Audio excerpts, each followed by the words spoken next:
మన human cell అనేది ఒక నానో ఫ్యాక్టరీ లాంటిది. అసలు లోపల బాస్ ఎవరు, పవర్ ఎక్కడి నుండి వస్తుంది, వేస్ట్ని ఎవరు క్లీన్ చేస్తారు, ఇవన్నీ తెలుసుకుందాం. ఫస్ట్, సెల్ చుట్టూ కవచంలో ఉండే సన్నని పొర ఉంటుంది. దాన్నే మనం సెల్ మెంబ్రేన్ అంటాం. దీని పని ఏంటంటే ప్రొటెక్షన్. ఫ్యాక్టరీ లోపలికి ఎవరు పడితే వాళ్ళు రాకుండా చూసుకుంటుంది. మంచి న్యూట్రియంట్స్ని లోపలికి అలౌ చేస్తుంది. అలాగే వేస్ట్ని బయటకు పంపిస్తుంది.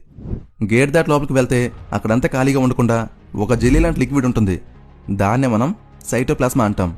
దీంట్లోనే వర్కర్స్ అందరూ పనిచేస్తూ ఉంటారు. ఆ వర్కర్స్ని మనం ఆర్గనల్స్ అంటాం. ఇవన్నీ కూడా ఈ లిక్విడ్లో తేలుతూ ఉంటాయి.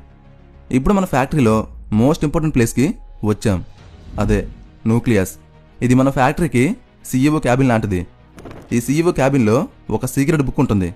దాన్నే DNA అంటాం. అంటే ఈ న్యూక్లియస్లోనే DNA ఉంటుంది.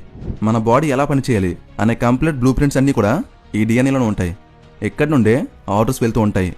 సరే, బాస్ ఆర్డర్ ఇచ్చారు, మరి పని ఎవరు చేయాలి? అక్కడే మనకు రైబోజమ్స్ ఉంటాయి. ఇక్కడ చిన్న చిన్న డాట్స్లో ఉన్నాయి చూసారా, అవే రైబోజమ్స్. వాళ్ళే మన ఫ్యాక్టరీలో వర్కర్స్ అనమాట.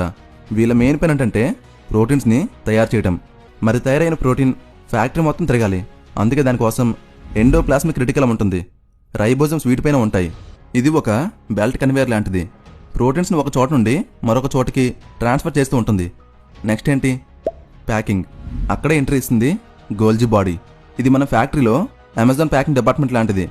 ప్రోటీన్స్ని నీట్గా ప్యాక్ చేసి, అంటే లాంగ్గా ఉన్న వాటిని ఒక షేప్లోకి తెచ్చి లేబుల్స్ అంటిస్తుంది. లేబుల్స్ అంటే అది ఎక్కడికి వెళ్ళాలి అనే ఇన్ఫర్మేషన్ ఇస్తుంది.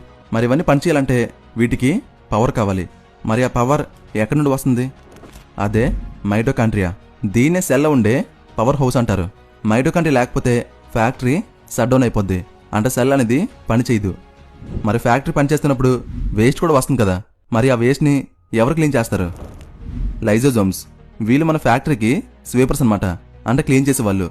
సెల్లో ఉండే వేస్ట్ని, పనిచేయని పార్ట్స్ని ఇవి డైజెస్ట్ చేసుకొని క్లీన్గా ఉంచుతాయి. మరి ఫ్యాక్టరీ ఎక్స్పెండ్ అవ్వాలన్నా, లేకపోతే కొత్త బ్రాంచ్ పెట్టాలన్నా ఒక స్పెషల్ టీం కావాలి కదా. వాళ్ళే సెంట్రియోల్స్. వీళ్ళు నార్మల్ టైంలో పెద్దగా ఏం చేయరు. కానీ ఎప్పుడైతే సెల్ డివైడ్ అవ్వాలో అప్పుడు వీళ్ళు యాక్టివ్ అయ్యి క్రోమోజోమ్స్ని సెపరేట్ చేస్తారు. అలా సెపరేట్ చేస్తూ మరో కొత్త సెల్ క్రియేట్ అయ్యేలా హెల్ప్ చేస్తారు. ఇలా CEO దగ్గర నుండి స్వీపర్ వరకు అన్నీ కోఆర్డినేట్ చేసుకొని పర్ఫెక్ట్గా వర్క్ చేస్తేనే మనం హెల్తీగా ఉంటాం.